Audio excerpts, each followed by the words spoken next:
ವೀಕ್ಷಿಸುತ್ತಿರುವ ತಮ್ಮೆಲ್ಲರಿಗೂ ಬಾಗಲಕೋಟೆಯಲ್ಲಿರುವಂಥ Kurubar sirs ಎನ್ವಿಎನ್ English ಅಕಾಡೆಮಿಗೆ ಸ್ವಾಗತ. ಇವತ್ತಿನ ವಿಡಿಯೋದಲ್ಲಿ ಚರ್ಚೆಗೆ ನಾವು ಸಿದ್ಧ ಮಾಡಿಕೊಂಡಂಥ ವಿಷಯ negative interrogative sentences in all present tenses.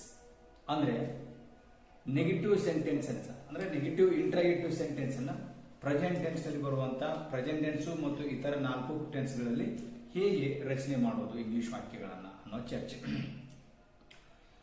ಈಗಾಗಲೇ ನೀವು ಸಾಕಷ್ಟು ನಮ್ಮ ವಿಡಿಯೋಗಳನ್ನು ವೀಕ್ಷಣೆ ಮಾಡ್ತಾ ಇರಬಹುದು. ಅದರಿಂದ ಒಂದು ವಿಷಯ ಅಂತೂ ನಿಮಗೆ ಮನವರಿಕೆ ಆಗಿರಬಹುದು. ಏನಂದ್ರೆ ನಮ್ಮ ಯಾವುದೇ ಕನ್ನಡ ವಾಕ್ಯಗಳನ್ನು ತಪ್ಪುಗಳಿಲ್ಲದೆ ಸಹಜವಾಗಿ ಸರಳವಾಗಿ ಇಂಗ್ಲಿಷ್ನಲ್ಲಿ ನಾವು ಅನುವಾದ ಮಾಡಬಹುದು ಅನ್ನೋ ಒಂದು ಭರವಸೆ. ಆದ್ರಿಂದ ಇವತ್ತಿನ ವಿಷಯ ಏನಂದ್ರೆ ನಮ್ಮ ಕನ್ನಡ ವಾಕ್ಯದಲ್ಲಿ ಪ್ರಶ್ನೆ ಕೇಳುವಂತ ವಾಕ್ಯಗಳು ಬಂದ್ರೆ ಪ್ರಶ್ನೆ ಕೇಳುವಂತ ವಾಕ್ಯಗಳನ್ನ ಇಂಗ್ಲಿಷ್ನಲ್ಲಿ ಹೇಗೆ ರಚನೆ ಮಾಡಬೇಕು ಅಂತೇಳಿ. ಈಗ ನಾನು ಪದೇ ಪದೇ ಹೇಳ್ತಾ ಇದ್ದೀನಿ, ಯಾವುದೇ ಒಂದು ಇಂಗ್ಲಿಷ್ ವಾಕ್ಯ ಬರೆಯೋಕ್ಕಿಂತ ಮುಂಚೆ ಏನು ಬರಿಬೇಕು ಅನ್ನೋದು ಕನ್ನಡ ವಾಕ್ಯದಲ್ಲಿ ಸಿದ್ಧವಾಗಿರ್ಬೇಕು. ಯಾಕಂದ್ರೆ ನಮ್ಮ ಕನ್ನಡ ವಾಕ್ಯವು ನಮಗೆ ಸರಿಯಾಗಿ ಅರ್ಥ ಆಗೋದ್ರಿಂದ ನಾವು ಏನನ್ನ ಹೇಳಲಿಕ್ಕೆ ಬಯಸ್ತೀವಿ ಅಥವಾ ನಾವು ಏನನ್ನ ಬರೀಲಿಕ್ಕೆ ಬಯಸ್ತೀವಿ ಅನ್ನೋದು ಕನ್ನಡ ವಾಕ್ಯದಲ್ಲಿ ಸ್ಪಷ್ಟವಾಗಿ ಗೊತ್ತಿರುತ್ತೆ. ಅಂತ ವಾಕ್ಯಗಳನ್ನ ನಾವು ಇಂಗ್ಲಿಷ್ನಲ್ಲಿ ಹೇಗೆ ಬರೀತಾರಂತ ಪ್ರಯತ್ನ ಮಾಡಿದಾಗ ಆ ಇಂಗ್ಲಿಷ್ ವಾಕ್ಯಗಳನ್ನ ನಾವು ಸರಿಯಾಗಿ ಬರೀಬಹುದು. ಇಲ್ದಿದ್ರೆ ನಾವು ಯಾವುದೋ ಒಂದು ಕನ್ನಡ ಪದಗಳು ಅದನ್ನು ಇಂಗ್ಲಿಷ್ಗೆ ಪರ್ಯಾಯವಾಗಿ ಪದಗಳು ಹುಡ್ಕೊಂಡು ಯಾವುದೋ ಒಂದು ರೀತಿಯಲ್ಲಿ ವಾಕ್ಯ ರಚನೆ ಮಾಡಿದ್ರೆ ಆ ಇಂಗ್ಲಿಷ್ ವಾಕ್ಯಗಳು ನಾನು ಏನನ್ನ ಕನ್ನಡದಲ್ಲಿ ಹೇಳಿಕ್ ಬಯಸ್ತೀನಿ ಅದನ್ನ ಹೇಳ್ತಾವೋ ಅಥವಾ ಬೇರೆ ಹೇಳ್ತಾವೋ, ಅಲ್ಲಿ ತಪ್ಪು ಉಳಿದಾವೋ ಅಥವಾ ಸರಿ ಇದ್ದಾವೋ ಅಂತ ಗೊತ್ತಾಗೋದು. ಅದಕ್ಕೆ ನಾನು ಉದಾಹರಣೆಗೆ ಮತ್ತೆ ಕೊಡ್ಬೇಕಂದ್ರೆ, ಅವನು ನನಗೆ ಇಂದು ಒಂದು ಪತ್ರವನ್ನು ಕೊಟ್ಟಿದ್ದಾನೆ ಅನ್ಬೇಕಾಗಿದೆಯೋ, ಅವನು ಇಂದು ನನಗೆ ಒಂದು ಪತ್ರವನ್ನು ಕೊಡುತ್ತಾನೆ ಅನ್ಬೇಕಾಗಿದೆಯೋ, ಅವನು ನನಗೆ ಇಂದು ಒಂದು ಪತ್ರವನ್ನು ಕೊಡಬಹುದು ಅನ್ಬೇಕಾಗಿದೆಯೋ, ಇವುಗಳನ್ನ ನಾವು ಸ್ಪಷ್ಟವಾಗಿ ಗೊತ್ತಿರಬೇಕು. ಕೊಡುತ್ತಾನೆ ಅಂದ್ರೆ ಬೇರೆ ಇದೆ, ಕೊಟ್ಟಿದ್ದಾನೆ ಅಂದ್ರೆ ಬೇರೆ ಇದೆ, ಕೊಡಬಹುದು ಅಂದ್ರೆ ಬೇರೆ ಇದೆ. ಈ ರೀತಿ ಬೇರೆ ಬೇರೆ ವಾಕ್ಯಗಳು ಕನ್ನಡದಲ್ಲಿ ನಮ್ಗೆ ಸರಳವಾಗಿ ಅರ್ಥ ಆಗೋದ್ರಿಂದ ಅಂಥದನ್ನೇ ನಾನು ಇಂಗ್ಲಿಷ್ನಲ್ಲಿ ಹೇಗೆ ಹೇಳಬೇಕು ಅಂತ ನಾವು ಪ್ರಯತ್ನ ಮಾಡಿದಾಗ ಆ ಇಂಗ್ಲಿಷ್ ವಾಕ್ಯಗಳು ನಾವು ಸುಲಭವಾಗಿ ಅನುವಾದ ಮಾಡಲಿಕ್ಕೆ ಬರೀಲಿಕ್ಕೆ ಸಾಧ್ಯ ಆಗುತ್ತೆ. ಆದ್ರಿಂದ ನಾವು ನೆನ್ಪಿಡ್ಬೇಕಾದ ಒಂದು ಅಂಶ ಅಂದ್ರೆ ಯಾವುದೇ ಕನ್ನಡ ವಾಕ್ಯವನ್ನು ನಾವು ರಚಿಸಿಕೊಂಡ್ರೆ ಅದು ಮಾನಸಿಕವಾಗಿರ್ಬೋದು ಅಥವಾ ಬರವಣಿಗೆ ರೂಪದಲ್ಲಿ ಆದರೂ ಇರ್ಬೋದು. ಈ ರಚನೆಯಾದಂಥ ಕನ್ನಡ ವಾಕ್ಯದಲ್ಲಿ ಮೊದಲು ನಾವು ಕಂಡುಹಿಡಿಯಬೇಕಾಗಿದ್ದು ವರ್ಬ್. ನಾನು ಪದೇ ಪದೇ ಹೇಳ್ತಾ ಇದ್ದೀನಿ, ಕನ್ನಡದಲ್ಲಿ ವರ್ಬ್ 2 ರೀತಿ ಬರ್ಬೋದು. ಒಂದು ಹೆಲ್ಪಿಂಗ್ ವರ್ಬ್ ಆಗಿ ಅಥವಾ ಒಂದು ಮೇನ್ ವರ್ಬ್ ಆಗಿ. ಹೆಲ್ಪಿಂಗ್ ವರ್ಬ್ ಅಂದ್ರೆ ಅದು ವ್ಯಕ್ತಿಯ ಸ್ಥಿತಿಯನ್ನು ಹೇಳ್ತಾ ಇರುತ್ತೆ. ಮೇನ್ ವರ್ಬ್ ಅಂದ್ರೆ ಕ್ರಿಯೆಯನ್ನು ಹೇಳ್ತಾ ಇರುತ್ತೆ. ಇಂಥ ಕ್ರಿಯೆಯನ್ನು ಸೂಚಿಸುವಂತ ವರ್ಬ್ ಅಥವಾ ಹೆಲ್ಪಿಂಗ್ ವರ್ಬ್ ಯಾವುದು ಅಂತ ನಾವು ಮೊದಲು ನಿರ್ಧಾರ ಮಾಡಿಕೊಂಡು, ಕ್ರಿಯೆ ಇದ್ರೆ ಆ ಕ್ರಿಯೆಯನ್ನು ಮಾಡುವಂತ ವ್ಯಕ್ತಿಗಳಿಗೆ ನಾವು ಸಬ್ಜೆಕ್ಟ್ ಅಂತೀವಿ. ಆ ಸಬ್ಜೆಕ್ಟ್ ಯಾವುದು, ಇವೆರಡು ಸಿಕ್ಕ ನಂತರ ಉಳಿದಿದ್ದೆಲ್ಲ ಆಬ್ಜೆಕ್ಟ್. ನಮ್ಮ ಕನ್ನಡ ವಾಕ್ಯಗಳನ್ನ ಈ ರೀತಿ ಸಿದ್ಧಪಡಿಸಿಕೊಡ್ಬೇಕು. ಇಂಗ್ಲಿಷ್ ವಾಕ್ಯಗಳು ತಮಗೆ ಈಗಾಗಲೇ ಗೊತ್ತಿರುವ ಹಾಗೆ ಸಬ್ಜೆಕ್ಟ್ ಇಂದಲೇ ಪ್ರಾರಂಭ ಆಗಬೇಕು, ಅದರ ಪಕ್ಕದಲ್ಲಿ ವರ್ಬ್ ಬರಬೇಕು, ಆ ನಂತರ ಆಬ್ಜೆಕ್ಟ್. ಇದು fixed formula of English sentences. ಅದಕ್ಕೆ ಇಂಗ್ಲಿಷ್ ನಾವು ಫಿಕ್ಸ್ಡ್ ಲ್ಯಾಂಗ್ವೇಜ್ ಅನ್ನೋದು ಈ ಉದ್ದೇಶದಿಂದ. ಈಗ ಉದಾಹರಣೆಗಾಗಿ, ಅವನು ನಿನ್ನೆ ಬೆಂಗಳೂರಿಗೆ ಹೋದನು, ಈ ವಾಕ್ಯವನ್ನು ನಾವು ಈ ರೀತಿ ಅಲ್ಲದೆ ಮತ್ತೆ ಬೇರೆ ರೀತಿನೂ ಹೇಳ್ಬೋದು. ನಿನ್ನೆ ಬೆಂಗಳೂರಿಗೆ ಹೋದ ಅವ. ಈಗ ನೋಡ್ರಿ, ಅವನು ನಿನ್ನೆ ಬೆಂಗಳೂರಿಗೆ ಹೋದನು ಅನ್ನೋದು ನಮ್ಮ ಕನ್ನಡ ವಾಕ್ಯ ಸಬ್ಜೆಕ್ಟ್ ನಿಂದ ಪ್ರಾರಂಭ ಆಯ್ತು. ಆದ್ರೆ ಇನ್ನೊಂದು ರೀತಿ ಮಾಡಿದಾಗ ನಿನ್ನೆ ಅವ ಬೆಂಗಳೂರಿಗೆ ಹೋದ, ಅಲ್ಲಿ ಆಬ್ಜೆಕ್ಟ್ ನಿಂದ ಪ್ರಾರಂಭ ಆಯ್ತು. ಈ ರೀತಿ ನಮ್ಮ ಕನ್ನಡ ವಾಕ್ಯದಲ್ಲಿ ಪದಗಳನ್ನು ಎಲ್ಲಾದ್ರೂ ಇಟ್ಟರೆ ಅದು ಇಳಿಯಾಗಿ ತಗೊಳ್ಳೋದ್ರಿಂದ ನಮ್ಗೆ ಅರ್ಥ ಆಗುತ್ತೆ. ಆದ್ರೆ ಇಂಗ್ಲಿಷ್ ನಲ್ಲಿ ಪದಗಳನ್ನ ನಾವು ಆ ಫಾರ್ಮುಲಾ, ಆ ಸೂತ್ರದ ಅನುಗುಣವಾಗಿನೇ ರಚಿಸಬೇಕು. ಆದ್ರಿಂದ ನಮಗೆ ಕನ್ನಡ ವಾಕ್ಯದಲ್ಲಿ ಹೇಗಾದ್ರೂ ರಚಿಸಿದ್ರು ಕೂಡ ಆ ಕನ್ನಡ ವಾಕ್ಯದಲ್ಲಿನ 3 ಶಬ್ದಗಳು ಸ್ಪಷ್ಟವಾಗಿ ಗೊತ್ತಿರಬೇಕು. ಒಂದು ವರ್ಬ್, 2ನೇದು ಸಬ್ಜೆಕ್ಟ್, 3ನೇದು ಆಬ್ಜೆಕ್ಟ್. ಇಂಥ ಒಂದು ಕನ್ನಡ ವಾಕ್ಯಗಳನ್ನ ನಾವು ಸಹಜವಾಗಿ ಇಂಗ್ಲಿಷ್ ನಲ್ಲಿ ಅನುವಾದ ಮಾಡಲಿಕ್ಕೆ ಪ್ರಯತ್ನ ಮಾಡೋಣ. ನಾನು ಇಂಗ್ಲಿಷ್ ಅನ್ನು ಮಾತನಾಡುತ್ತೇನೆ ವರ್ಬ್, ನಾನು ಸಬ್ಜೆಕ್ಟ್, ಉಳಿದೆಲ್ಲ ಆಬ್ಜೆಕ್ಟ್. ಈ ರೀತಿ ಭಾರತವು ಇಂದು ಪಂದ್ಯವನ್ನು ಗೆಲ್ಲುತ್ತದೆ ವರ್ಬ್, ಭಾರತ ಸಬ್ಜೆಕ್ಟ್, ಯಾಕೆಂದ್ರೆ ಗೆಲ್ಲೋ ಕ್ರಿಯೆ ಮಾಡೋದು ಭಾರತ, ನಂತರ ಉಳಿದಿದ್ದೆಲ್ಲ ಆಬ್ಜೆಕ್ಟ್. ಈ ರೀತಿ ನಾವು ರಚಿಸುವಂತ ಕನ್ನಡ ವಾಕ್ಯಗಳಲ್ಲಿ ಈ 3 ಪದಗಳು ಸ್ಪಷ್ಟವಾಗಿ ಗೊತ್ತಿರಬೇಕು. ಒಂದು ವರ್ಬ್, 2ನೇದು ಸಬ್ಜೆಕ್ಟ್ ಮತ್ತು 3ನೇದು. ಇಂಥ ಒಂದು ವಾಕ್ಯಗಳನ್ನ ನಾವು ಬೇರೆ ಬೇರೆ ಟೆನ್ಸ್ಗಳಲ್ಲಿ ಮಾಡಲಿಕ್ಕೆ ಅದು ನಾವು ಸಿದ್ಧರಾಗಿರ್ಬೇಕು. ಹೆಂಗಂದ್ರೆ, ನಾವು ಇಂದು ಬೆಂಗಳೂರಿಗೆ ಹೋಗುತ್ತೇವೆ, ಇಲ್ಲಿ ಹೋಗೋದು ಒಂದು ಕ್ರಿಯೆ, ಈ ಹೋಗೋ ಕ್ರಿಯೆ ಮುಂದೆ ಆಗತ್ತೆ. ಇಂಥದನ್ನ ನಾವೇನಂತೀವಿ, ಸಿಂಪಲ್ ಪ್ರೆಸೆಂಟ್ ಟೆನ್ಸ್ ಅಂತೀವಿ. ಇಲ್ಲಿ ವಾಕ್ಯ ರಚನೆ ನಾವು ಈಗಾಗಲೇ ಚರ್ಚೆ ಮಾಡಿದ್ವಿ ಬೇರೆ ಬೇರೆ ವಿಡಿಯೋಗಳಲ್ಲಿ. Subject main or object. We go to Bengaluru today, ಮುಗೀತು. ನಾವು ಈಗ ಬೆಂಗಳೂರಿಗೆ ಹೋಗಿದ್ದೇವೆ, ಪರ್ಫೆಕ್ಟ್. ಹೋಗಿದ್ದೇವೆ ಅಂದ್ರೆ ನೋಡಿ, subject helping verb main verb PP form. ಹೋಗಿ ಇದ್ದೇವೆ, ಪರ್ಫೆಕ್ಟ್. ಹೋಗೋ ಕ್ರಿಯೆ ಮುಗಿದಿದೆ. We have gone to Bengaluru today. ನಾವು ಈಗಾಗಲೇ 2 ವಾಕ್ಯಗಳನ್ನು ಬರೆದಿದ್ದೇವೆ. We have written 2 sentences already. ನಾವು ಈಗ ಕ್ರಿಕೆಟ್ ಆಡುತ್ತಿದ್ದೇವೆ, ಆಡ್ತಾ ಇದ್ದೇವೆ, ಕ್ರಿಯೆ ನಡೀತಾ ಇದೆ. ಇದಕ್ಕೆ ನಾವು ಕಂಟಿನ್ಯೂಸ್. ಇದರಲ್ಲಿ ವಾಕ್ಯ ರಚನೆ subject helping verb main verb ING. ಅದು ವಿ ಆರ್ ಪ್ಲೇಯಿಂಗ್ ಕ್ರಿಕೆಟ್ ನಾವು ಅನ್ಬೋದು. ನಾವು ಮುಂಜಾನೆಯಿಂದ ಕ್ರಿಕೆಟ್ ಆಡುತ್ತಲಿದ್ದೇವೆ, ಇದು ಈಗಲ್ಲ, ಮುಂಜಾನೆಯಿಂದಲೂ ನಡೀತಾ ಇದೆ, ಅದು ಪರ್ಫೆಕ್ಟ್ ಕಂಟಿನ್ಯೂಸ್ ಅಂತೀವಿ. ಅಲ್ಲಿ ವಾಕ್ಯ ರಚನೆ subject helping verb been main verb ING object. We have been playing cricket since morning. ಇವು ಅಫರ್ಮೇಟಿವ್ ಅಂತ ನಮ್ಗೆ ಚೆನ್ನಾಗಿ ಗೊತ್ತಿದೆ. ಈ ಅಫರ್ಮೇಟಿವ್ ವಾಕ್ಯಗಳನ್ನ ನೆಗೆಟಿವ್ ಮಾಡಬಹುದು. ನಾವು ಇಂದು ಬೆಂಗಳೂರಿಗೆ ಹೋಗುವುದಿಲ್ಲ, ಇಲ್ಲ ಅಂತ ಬಂದ್ರೆ ಅದು ನೆಗೆಟಿವ್ ಸೆಂಟೆನ್ಸ್. ಈ ನೆಗೆಟಿವ್ ನಾಟ್, ಆ ನಾಟ್ ಅನ್ನ ಹೆಲ್ಪಿಂಗ್ ವರ್ಬ್ ಪಕ್ಕದಲ್ಲಿ ಹಾಕೊಂಡು ನಾವು ವಾಕ್ಯಗಳನ್ನು ಮಾಡಬಹುದು. ನೋಡಿ ಒಂದು ಎಕ್ಸಾಂಪಲ್, ನಾವು ಇಂದು ಬೆಂಗಳೂರಿಗೆ ಹೋಗುವುದಿಲ್ಲ, ಇಲ್ಲ ನೆಗೆಟಿವ್. ನೋಡೋಣ, we do not go to Bengaluru today. ಅದೇ ರೀತಿ ಮತ್ತೊಂದು ವಾಕ್ಯ, ನಾವು ಇಂದು ಬೆಂಗಳೂರಿಗೆ ಹೋಗುತ್ತೇವೆಯೇ, ನೀನು ಇಂದು ಬೆಂಗಳೂರಿಗೆ ಹೋಗುತ್ತೀಯಾ, ನೀನು ಇಂದು ನಮ್ಮ ಮನೆಗೆ ಬರುತ್ತೀಯಾ, ಪ್ರಶ್ನೆ. ಪ್ರಶ್ನೆಯನ್ನು ನಾವು ಇಂಟ್ರಾಗೇಟಿವ್ ಅಂತೀವಿ. ಈ ಇಂಟ್ರಾಗೇಟಿವ್ ಯಾವತ್ತು ಹೆಲ್ಪಿಂಗ್ ವರ್ಬ್ ಪ್ರಾರಂಭ ಆಗುತ್ತೆ. ಅದಕ್ಕೆ do you come to our house today. ಈ ಬಸ್ಸು ಬೆಂಗಳೂರಿಗೆ ಹೋಗುತ್ತದೆಯೇ, does this bus go to Bengaluru today. ಈ ರೀತಿ ನಮ್ಮ ಈ ತರ ವಿಡಿಯೋಗಳಲ್ಲಿ ಒಂದು ವಾಕ್ಯ ಅಫರ್ಮೇಟಿವ್ ಅಥವಾ ನೆಗೆಟಿವ್ ಅಥವಾ ಇಂಟ್ರಾಗೇಟಿವ್ ಹೇಗೆ ಮಾಡಬಹುದು ಅಂತ ವಿಸ್ತಾರವಾಗಿ ಬಹಳ ವಿವರವಾಗಿ ಉದಾಹರಣೆಗಳನ್ನು ಚರ್ಚೆ ಮಾಡಿದ್ವಿ. ಆದ್ರೆ ಇವತ್ತಿನ ವಿಡಿಯೋದ ಮುಖ್ಯ ಉದ್ದೇಶ ಅಂದ್ರೆ ನೆಗೆಟಿವ್ ಇಂಟ್ರಾಗೇಟಿವ್ ವಾಕ್ಯಗಳನ್ನ ಹೇಗೆ ಮಾಡಬಹುದು. ಈಗ ನೋಡ್ರಿ, ನೀನಿಂದು ನಮ್ಮ ಮನೆಗೆ ಬರುವುದಿಲ್ಲವೇ, ಬರುವುದಿಲ್ಲವೇ ಅನ್ನೋದ್ರಲ್ಲಿ ಪ್ರಶ್ನೆ ಕೂಡ ಇದೆ, ಇಲ್ಲ ಅನ್ನೋ ಶಬ್ದ ಕೂಡ ಇದೆ. ಅದಕ್ಕೆ ಇದು ಪ್ರಶ್ನೆ. ಎಂತ ಪ್ರಶ್ನೆ? ನೆಗೆಟಿವ್ ಪ್ರಶ್ನೆ. ಅದಕ್ಕೆ ಏನಂತಾರೆ ಅವರು? ನೆಗೆಟಿವ್ ಇಂಟ್ರಾಗೇಟಿವ್ ಅಂತ. ಈ ನೆಗೆಟಿವ್ ಇಂಟ್ರಾಗೇಟಿವ್ ಅನ್ನ ಕನ್ನಡದಿಂದ ಇಂಗ್ಲಿಷ್ ಹೋಗ್ಬೇಕಾದ್ರೆ ಯಾವ ರೀತಿ ಅದನ್ನ ಅನುವಾದ ಮಾಡಬೇಕು ಅನ್ನೋದನ್ನ ಇವತ್ತು ವಿವರವಾಗಿ ಚರ್ಚೆ ಮಾಡೋಣ. ಈಗ ಭಾರತವು ಇಂದು ಪಂದ್ಯವನ್ನು ಗೆಲ್ಲುವುದಿಲ್ಲವೇ, ಅವಳು ನಿನಗೆ ಒಂದು ಪುಸ್ತಕವನ್ನು ಕೊಟ್ಟಿಲ್ಲವೇ, ಅವನು ಇನ್ನೂ ನಿನಗೆ ಹಣವನ್ನು ಕೊಟ್ಟಿಲ್ಲವೇ. ಇಲ್ಲಿ ಪ್ರಶ್ನೆನೂ ಇದೆ, ಇಲ್ಲ ಅಂತ ನೆಗೆಟಿವ್ ಇದೆ. ಅದಕ್ಕೆ ಇದಕ್ಕೆ ನೆಗೆಟಿವ್ ಪ್ರಶ್ನೆ, ಅದಕ್ಕೆ ನಾವು ನೆಗೆಟಿವ್ ಇಂಟ್ರಾಗೇಟಿವ್ ಅಂತೀವಿ. ಅದನ್ನ ನೆಗೆಟಿವ್ ಇಂಟ್ರಾಗೇಟಿವ್ ನೆನ್ಪಿಟ್ಕೊಳ್ಬಿಡ್ರಿ. ಯಾವತ್ತೂ ಪ್ರಶ್ನೆ ಇಂಗ್ಲಿಷ್ ನಲ್ಲಿ ಹೆಲ್ಪಿಂಗ್ ವರ್ಬ್ ಪ್ರಾರಂಭ ಆಗಬೇಕು. ಆ ಪ್ರಶ್ನೆ ನೆಗೆಟಿವ್ ಇದ್ರೆ ನಾಟ್ ಬರಲೇಬೇಕು. ಆ ನಾಟ್ ಯಾವತ್ತೂ ಹೆಲ್ಪಿಂಗ್ ವರ್ಬ್ ಪಕ್ಕದಲ್ಲೇ ಇರಬೇಕು. ಇದು ನೆನ್ಪಿಟ್ಕೋಬೇಕು. ಅಂದ್ರೆ ಇಲ್ಲಿ ಇಂಗ್ಲಿಷ್ ವಾಕ್ಯ ರಚನೆ ಹೆಂಗಿರುತ್ತೆ ನೆಗೆಟಿವ್ ಇಂಟ್ರಾಗೇಟಿವ್ ನಲ್ಲಿ? Helping verb not subject, helping verb not subject. ಅಲ್ಲಿ ಸ್ಥಿತಿ ಇದ್ರೆ ನೌನ್ ಅಥವಾ ಅಡ್ಜೆಕ್ಟಿವ್ ಅಥವಾ ಅಡ್ಜೆಕ್ಟಿವ್ ನೌನ್. ಕ್ರಿಯೆ ಇದ್ರೆ ಮೇನ್ ವರ್ಬ್, ಆ ಕ್ರಿಯೆ ಕಂಟಿನ್ಯೂಸ್ ಇದ್ರೆ ಮೇನ್ ವರ್ಬ್ ING, ಆ ಕ್ರಿಯೆ ಪರ್ಫೆಕ್ಟ್ ಇದ್ರೆ ಮೇನ್ ವರ್ಬ್ PP ಫಾರ್ಮ್ ನಲ್ಲಿ. ಈ ರೀತಿ ನಾವು ಈಗಾಗಲೇ ಕಲ್ತಿದ್ವಿ.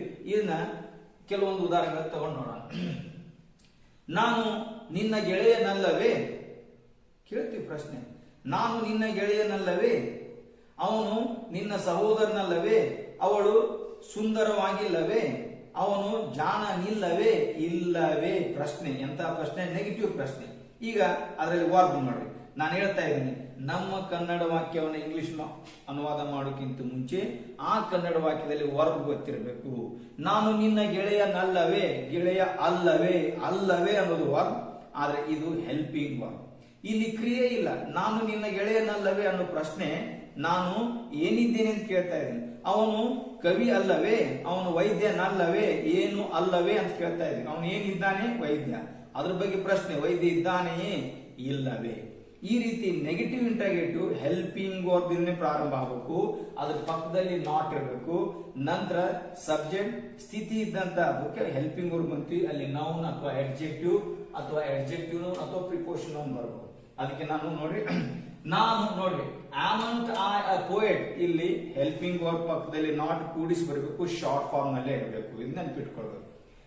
Am plus not short form amn't I a poet. ನೋಡ್ರಿ, ನಾನು ಒಬ್ಬ ಕವಿ ಇಲ್ಲವೇ, ಅಲ್ಲವೇ, ಕವಿ ಅಲ್ಲವೇ. ಪ್ರಶ್ನೆ, ನೆಗೆಟಿವ್ ಇಂಟ್ರಾಗೇಟಿವ್ ಪ್ರಶ್ನೆ. Okay.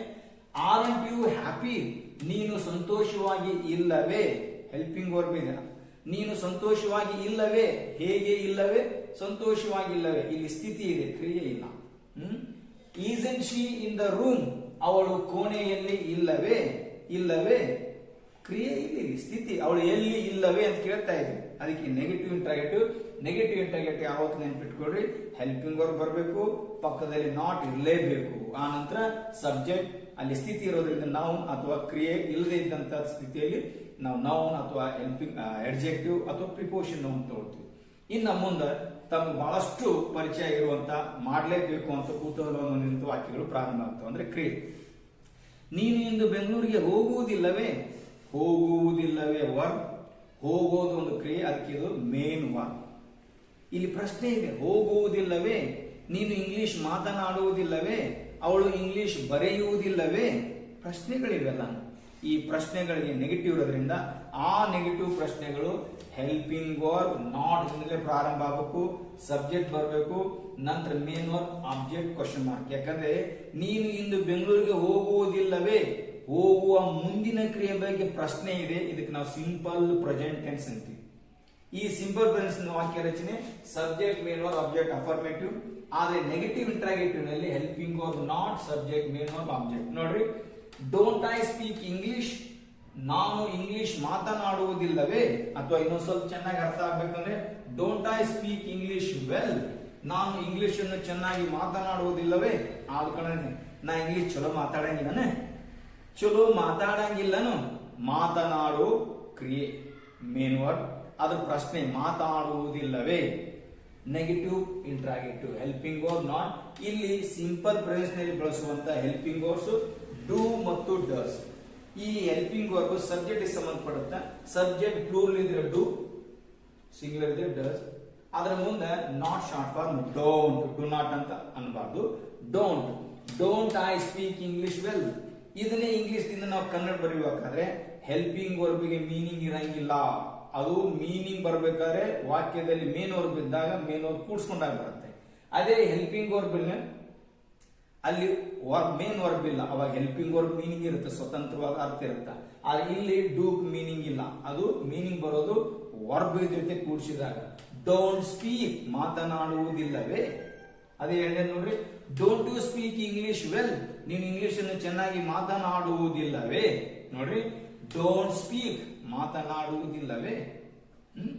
Doesn't he speak English well, ಅವನು ಇಂಗ್ಲಿಷ್ ಅನ್ನು ಚೆನ್ನಾಗಿ ಮಾತನಾಡುವುದಿಲ್ಲವೇ. ಡಸಂಟ್ ಸ್ಪೀಕ್, ನಾವು ಹೆಲ್ಪಿಂಗ್ ವರ್ಬ್ ಅನ್ನ ಮೇನ್ ವರ್ಬ್ ಜೊತೆ ಕೂಡಿಸ್ಕೊಂಡಾಗ ಅದು ಪೂರ್ಣವಾದ ಶಬ್ದದ ಅರ್ಥ ಕೊಡುತ್ತೆ. ಡಸಂಟ್ ಸ್ಪೀಕ್ ಮಾತನಾಡುವುದಿಲ್ಲವೇ. ಇಲ್ಲಿ ಸಬ್ಜೆಕ್ಟ್ ಥರ್ಡ್ ಪರ್ಸನ್ ಸಿಂಗ್ಯುಲರ್ ಇದ್ದಾಗ ಡಸಂಟ್ ಅಂತ ತಗೊಳ್ಬೇಕು, ಪ್ಲೂರಲ್ ಇದ್ದಾಗ ಡೋಂಟ್ ಅಂತ ತಗೊಳ್ಬೇಕು. ಇದನ್ನ ಆಧಾರ ಇಟ್ಕೊಂಡು 16 ವಾಕ್ಯಗಳನ್ನು ನಾವು ರಚಿಸಬಹುದು. ನೀನು ಇಂದು ನನಗೆ ಪುಸ್ತಕವನ್ನು ಕೊಡುವುದಿಲ್ಲವೇ ಮೇನ್ ವರ್ಬ್, ನೀನು ಸಬ್ಜೆಕ್ಟ್, ಕೊಡುವುದಿಲ್ಲವೇ ಪ್ರಶ್ನೆ ನೆಗೆಟಿವ್ ಪ್ರಶ್ನೆ. Don't you give me your book today, ಅರ್ಥ ಆಗುತ್ತೆ. ಇಂದು ಭಾರತ ಪಂದ್ಯವನ್ನು ಗೆಲ್ಲುವುದಿಲ್ಲವೇ ಮೇನ್ ವರ್ಬ್, ಗೆಲ್ಲುವುದಿಲ್ಲವೇ ಸಬ್ಜೆಕ್ಟ್ ಯಾವುದು ಭಾರತ. Doesn't India win the match today, ನೀವು ನಮಗೆ ಇಂಗ್ಲಿಷ್ ಕಲಿಸುವುದಿಲ್ಲವೇ ಮೇನ್ ವರ್ಬ್, ನೀವು subject. Don't you teach us English, ನಿನ್ನ ಗೆಳೆಯನು ಇಂದು ಬೆಂಗಳೂರಿನಿಂದ ಬರುವುದಿಲ್ಲವೇ ಮೇನ್ ವರ್ಬ್, ಬರೋದೇ ಇಲ್ಲವೇ ಯಾರು, ನಿನ್ನ ಗೆಳೆಯನು, ನಿನ್ನ ಸಹೋದರನು. Doesn't your brother come from Bengaluru today. ಈಗ ನಿಮ್ಮ ಕನ್ನಡ ವಾಕ್ಯದಲ್ಲಿ ವರ್ಬ್ ಅದು ಪ್ರಶ್ನೆ ಅಥವಾ ನೆಗೆಟಿವ್ ಪ್ರಶ್ನೆ ಕೇಳ್ತೈತೆ ಅಂದ್ರೆ ಅದನ್ನ helping verb not subject main verb object ಈ ಸೂತ್ರಕ್ಕೆ ಅನುಗುಣವಾಗಿನೇ ನೀವು ಇಂಗ್ಲಿಷ್ ರಚಿಸಿದ್ರೆ ದೋಷವಿಲ್ಲದೆ ತಪ್ಪುವಿಲ್ಲದೆ ಇಂಗ್ಲಿಷ್ ನಲ್ಲಿ ನಾವು ಅದನ್ನ ಅನುವಾದ ಮಾಡೋ ಸಾಧ್ಯ. ಈಗ ನೋಡೋಣ, ಇಂದು ನೀವು ಕ್ರಿಕೆಟ್ ಆಡ್ತಾ ಇಲ್ಲವೇ, ನೀ ಇವತ್ತು ಹೋಮ್ವರ್ಕ್ ಮಾಡಾಕತ್ತಿಲ್ಲನು ಮಾಡ್ತಾ ಇಲ್ಲವೇ, ಮಾಡುವ ಕ್ರಿಯೆ ನಡೀತಾ ಇದೆ ಕಂಟಿನ್ಯೂಸ್. ಅದ್ರ ಬಗ್ಗೆ ಪ್ರಶ್ನೆ, ಅದಕ್ಕೆ ನೆಗೆಟಿವ್ ಪ್ರಶ್ನೆ ಇಲ್ಲ ಅನ್ನೋದ್ರಿಂದ ನೆಗೆಟಿವ್ ಇಂಟ್ರಾಗೇಟಿವ್. ಇದು ಮೇನ್ ವರ್ಬ್ ಕಂಟಿನ್ಯೂಸ್ ಇದೆ, ನಡೆಯುವ ಕ್ರಿಯೆ ಸೂಚಿಸ್ತಾ ಇದೆ, ಅದರೊಳಗೆ ಪ್ರಶ್ನೆ ಇದೆ ಅಂತ ನೀವು ಅದನ್ನ ಮನವರಿಕೆ ಮಾಡ್ಕೊಂಡ್ರೆ ಅದನ್ನ ಕಂಟಿನ್ಯೂಸ್ ಫಾರ್ಮ್ ದಲ್ಲಿ ಯಾವುದೇ ಟೆನ್ಸ್ ಇರಲಿ negative interrogative helping verb not ನಿಂದಲೇ ಪ್ರಾರಂಭ ಆಗಬೇಕು.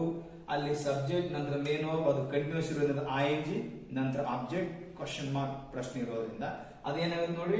ಇಲ್ಲಿ ಕಂಟಿನ್ಯೂಸ್ ನಲ್ಲಿ ಬಳಸುವಂತ helping verbs am, are, is.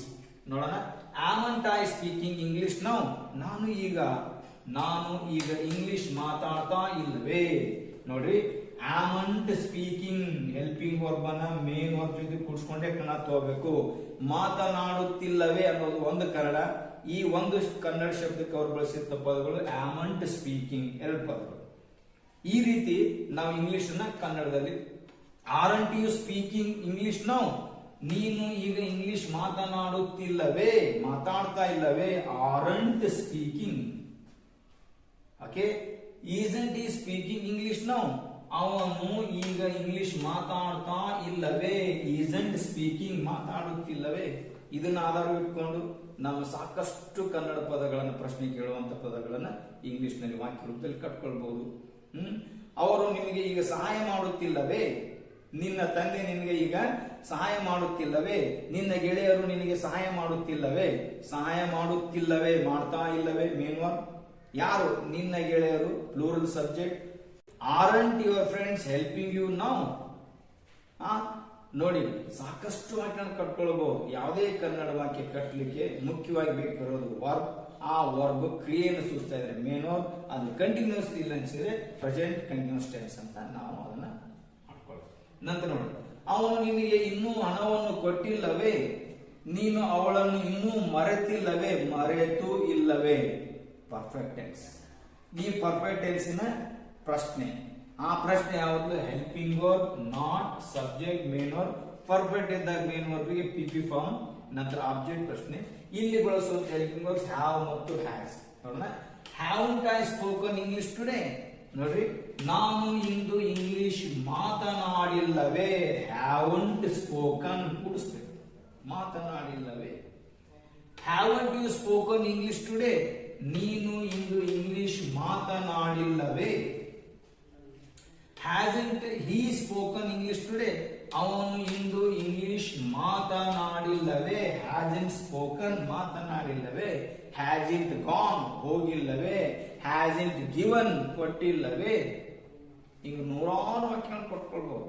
ಒಂದು ಸತ್ಯ, ನಮ್ಮ ಕನ್ನಡ ವಾಕ್ಯದಲ್ಲಿ ಕ್ರಿಯಾ ಅಂದ್ರೆ ಹೆಲ್ಪಿಂಗ್ ವರ್ಬ್ ಅಥವಾ ವರ್ಬ್ ಅಂದ್ರೆ ಮೇನ್ ವರ್ಬ್ ಇರಲಿ ಅಥವಾ ಹೆಲ್ಪಿಂಗ್ ವರ್ಬ್ ಗುರುತಿಸೋದು ಗೊತ್ತಿರಬೇಕು. ನಂತರ ಇನ್ನೊಂದು ನೋಡೋಣ. ಅವರು 2 ದಿನಗಳಿಂದ ಇಲ್ಲಿ ಕ್ರಿಕೆಟ್ ಆಡುತ್ತಿಲ್ಲವೇ. 2 ದಿನಗಳಿಂದ ಅವರು ಆಡುತ್ತಿಲ್ಲವೇ. 10 ವರ್ಷಗಳಿಂದ ಅವನು ಸಂಗೀತವನ್ನು ಅಭ್ಯಾಸ ಮಾಡುತ್ತಲಿಲ್ಲ.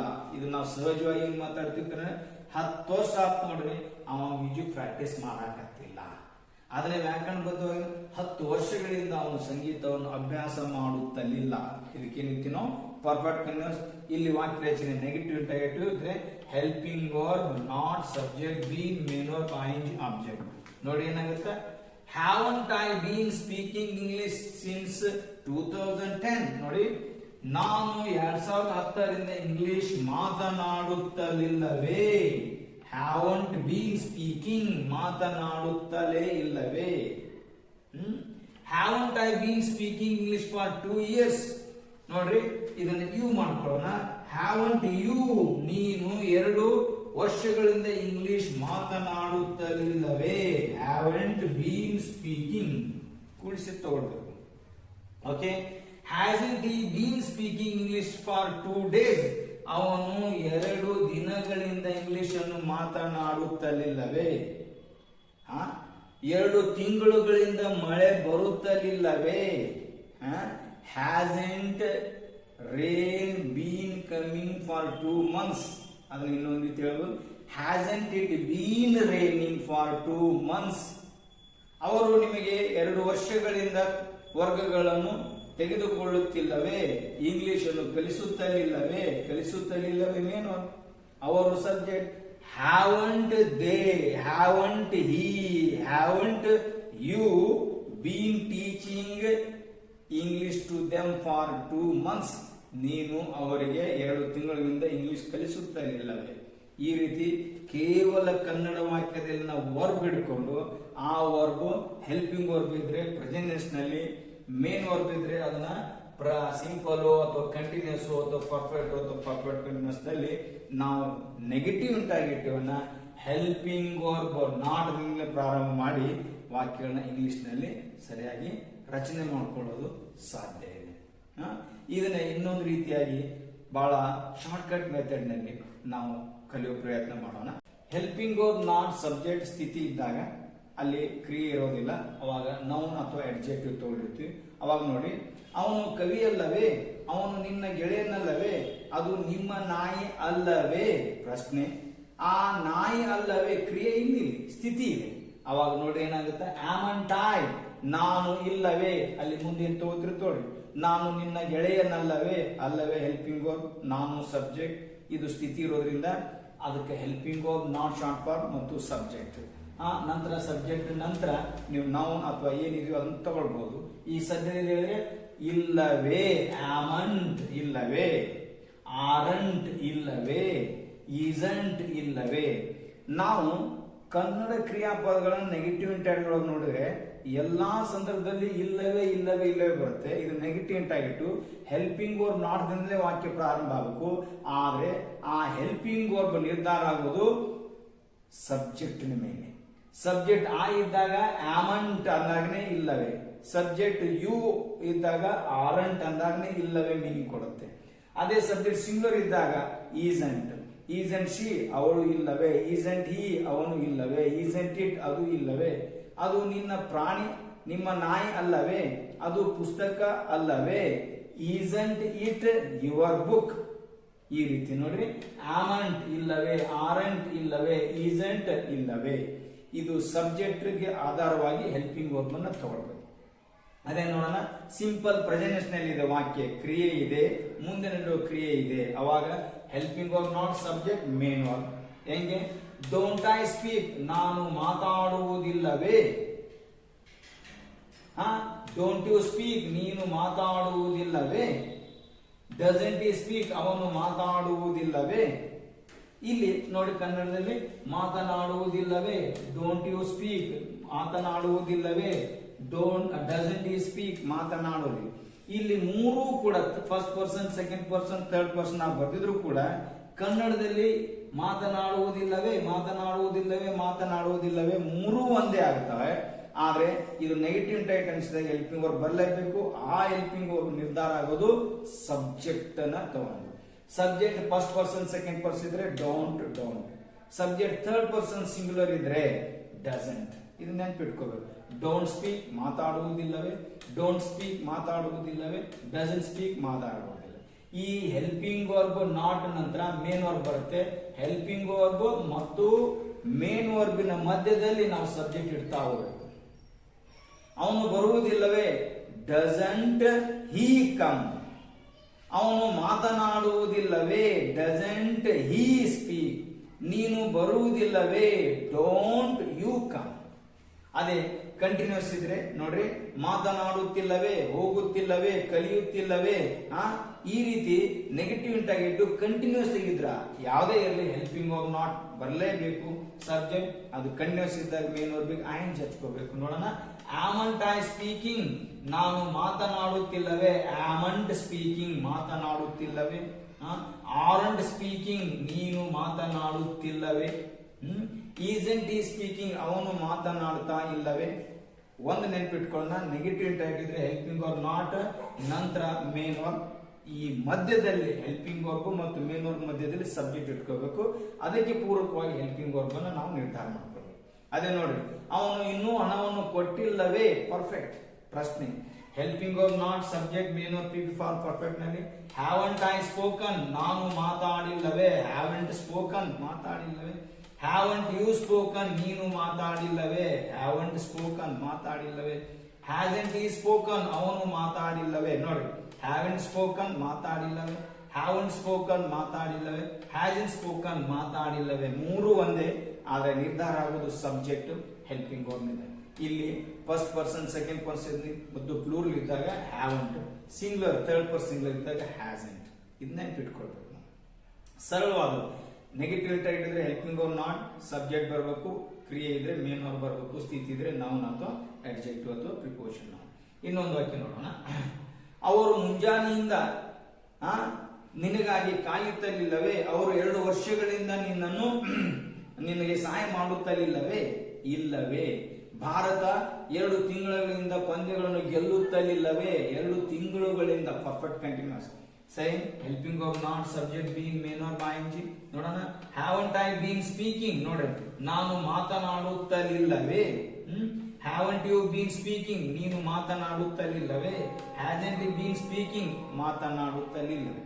ಅದೇ ಒಂದೇ ತರ ನೋಡ್ಲಿಕ್ಕೆ ಒಂದೇ ತರ ಕಾಣಿಸ್ತವೆ, ಆದ್ರೆ ಅದು ಕ್ರಿಯೆ ಮುಂದಾಗುತ್ತೆ. ಮಾತನಾಡುವುದಿಲ್ಲವೇ, ಕಂಟಿನ್ಯೂಸ್ ಇದೆ, ಮಾತನಾಡುತ್ತಿಲ್ಲವೇ, ಪರ್ಫೆಕ್ಟ್ ಮಾತನಾಡಿಲ್ಲವೇ, ಮಾತನಾಡುತ್ತಲಿಲ್ಲವೇ. ಇದನ್ನು ಸೂಕ್ಷ್ಮವಾಗಿ ನಾವು ಅಬ್ಸರ್ವ್ ಮಾಡಬೇಕು. ಅದನ್ನು ಸೂಕ್ಷ್ಮವಾಗಿ ನೋಡ್ಕೊಂಡಾಗ ಮಾತ್ರ ಟೆನ್ಸ್ ನಿರ್ಧಾರ ಆಗುತ್ತೆ. ಅವಾಗ ಆ tense helping verb not subject main verb ಸ್ಥಿತಿ ಇದ್ರೆ ನಾವು ಮತ್ತು ಅಡ್ಜೆಕ್ಟಿವ್ ತಗೊಂಡ್ರೆ ಅದು ಸಂಪೂರ್ಣವಾಗಿ ಇಂಗ್ಲಿಷ್ ನಲ್ಲಿ ಅನುವಾದ ಆಗಲಿಕ್ಕೆ ಸಾಧ್ಯ. ಈ ರೀತಿ ನಾವು ನಮ್ಮ ಯಾವುದೇ ಕನ್ನಡ ವಾಕ್ಯದಲ್ಲಿ ಪ್ರಶ್ನೆ ಕೇಳುವಂತ ನೆಗೆಟಿವ್ ವರ್ಬ್ ಇದ್ರೆ ಇದನ್ನ ನೆಗೆಟಿವ್ ಇಂಟಾಗೇಟಿವ್ ಅಂತೀವಿ. ಈ ನೆಗೆಟಿವ್ ಇಂಟಾಗೇಟಿವ್ ನನ್ನ ಇವತ್ತಿನ ಚರ್ಚೆ ಕೇವಲ ಪ್ರೆಸೆಂಟ್ ಟೆನ್ಸ್ ಸೀಮಿತ ಇತ್ತು.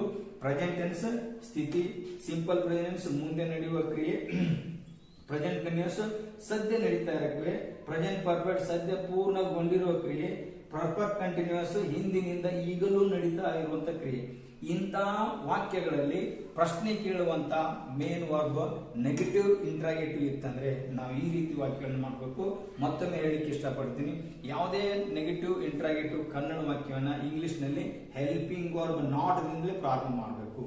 ಆದ್ರಿಂದ ಈ ವಿಡಿಯೋದಲ್ಲಿ ನಾನು ಕೊಟ್ಟಂತ ಉದಾಹರಣೆಗಳನ್ನು ಪೂರ್ಣ ಪ್ರಮಾಣದಲ್ಲಿ ವಾಕ್ಯದಲ್ಲಿ ಬರೋದು ಅವುಗಳನ್ನ ಸೂತ್ರಕ್ಕನುಗುಣ ಇಂಗ್ಲಿಷ್ ನಲ್ಲಿ ಅನುವಾದ ಮಾಡಲಿಕ್ಕೆ ಪ್ರಯತ್ನ ಮಾಡಬೇಕು. ನಾನು ಹೇಳೋದು ಬಹಳ ಸುಲಭ ಅನಿಸುತ್ತೆ, ತಿಳಿದಿದೆ ಅಂತ ನಿಮ್ಗೆ ಅನಿಸಬಹುದು.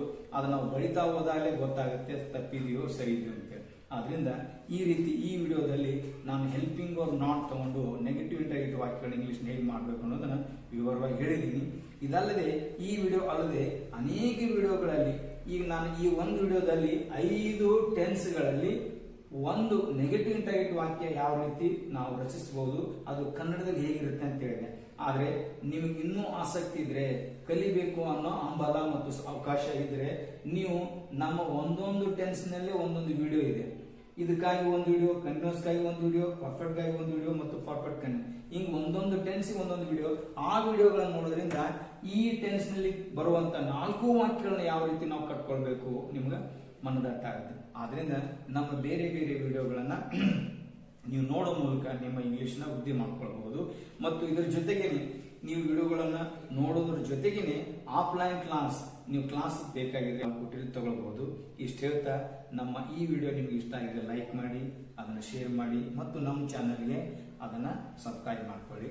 ಮತ್ತು ಮುಂಬರುವಂತ ಅನೇಕ ವಿಡಿಯೋಗಳು ನಿಮಗೆ ಖಂಡಿತವಾಗಿಯೂ ನಿರಾಶೆಗೊಳಿಸದೆ ಇಂಗ್ಲಿಷ್ ಅನ್ನು ಕಲಿಸಲಿಕ್ಕೆ ಸಹಾಯ ಮಾಡ್ತೇವೆ ಅಂತ ಹೇಳಿ ಈ ವಿಡಿಯೋ ನೋಡಲಿಕ್ಕೆ ನೀವು ಸಮಯ ಕೊಟ್ಟಿದ್ದಕ್ಕಾಗಿ ಮತ್ತೊಮ್ಮೆ ನಿಮಗೆ ಧನ್ಯವಾದಗಳನ್ನು ಸಲ್ಲಿಸ್ತಾ ಈ ವಿಡಿಯೋ ಮುಗಿಸ್ತಾ ಇದ್ದೀನಿ.